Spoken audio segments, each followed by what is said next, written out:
What's going on here? How's it going, man? How are you? What's going on here? What's going on here? What's going on here? Put that down. What's going on here? What are you doing? What are you doing? Can you not talk to me? Just for the... What are you doing? When Quentin lets go of an actor, it's not a quiet fade out. It's a cinematic execution. One more time. Why? Because we love making movies. Here are 6 actors Quentin Tarantino exiled from his cinematic universe, and exactly why. Number 1, Lawrence Tierney.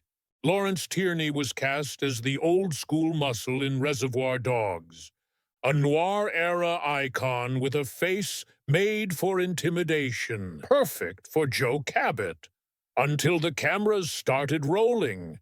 Behind the scenes, total chaos. Tierney forgot lines, clashed with crew, and constantly butted heads with Tarantino. One shouting match over blocking ended with Quentin walking off set and firing him outside the studio. Later, Tarantino described him as your senile uncle off his meds, not hyperbole. The set was on edge daily. Michael Madsen said Tierney's presence warped the entire vibe. Tarantino was only 29, directing his debut, and he didn't flinch. Firing Tierney wasn't just business, it was heartbreak.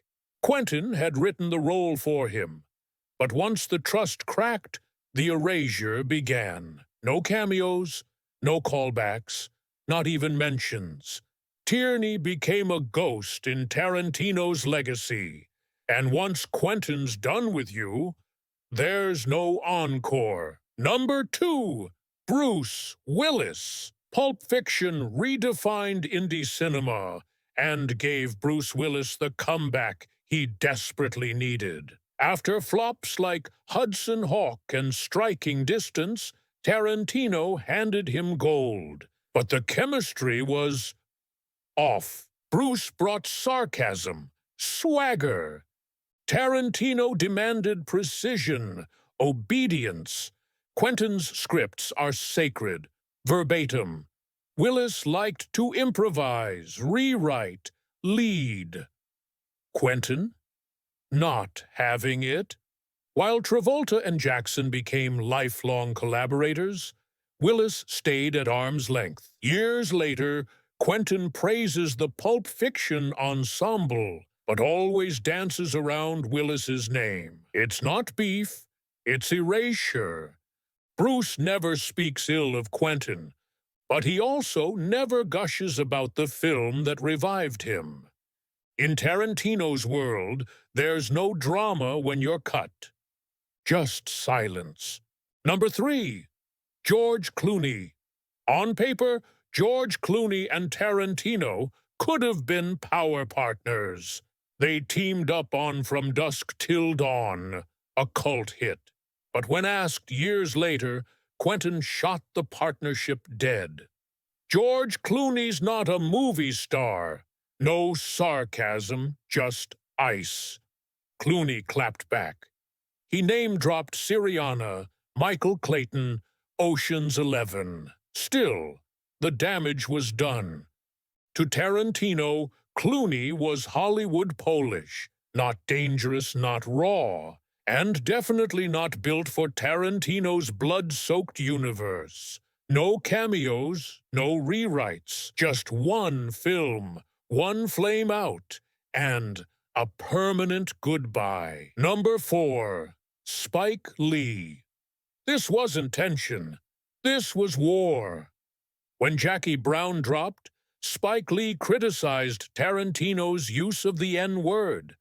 Not artistically, personally. What's he trying to be?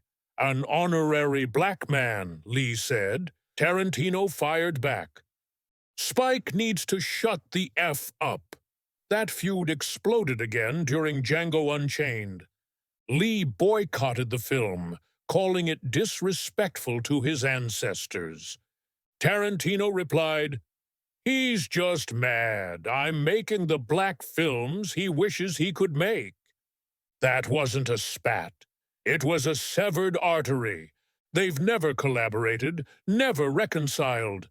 Two titans on opposite coasts of cinematic culture, and the silence is louder than any scream.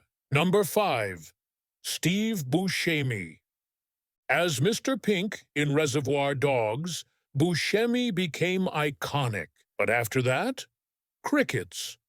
While Madsen, Roth, and Keitel kept returning, Buscemi vanished. Why? There's a theory. The famous no-tipping scene wasn't just a character moment. It was inspired by Buscemi's real opinion on set. Tarantino didn't appreciate it. Years later, he joked, "If Steve wants back in, he'll have to play a waiter." He never did. Buscemi's been gracious, even said, "I haven't heard from Quentin in a while, but I wish him well." In Tarantino's world, that's code for, "We're done here." Number 6. Warren Beatty. Warren Beatty was almost Bill. Tarantino tailored the part around Beatty's legendary charm. They met. They planned. But when Beatty started making creative suggestions, Tarantino hit eject. David Carradine replaced him. When asked why, Quentin said, "I needed someone who understood it wasn't their story." Translation: Beatty tried to direct the director, and that's a one-way ticket out of the Tarantino universe. No press release, no feud, just recast.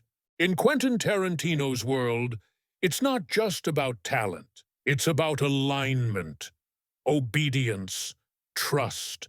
Step off beat, even for a second, and it doesn't matter who you are. You're out.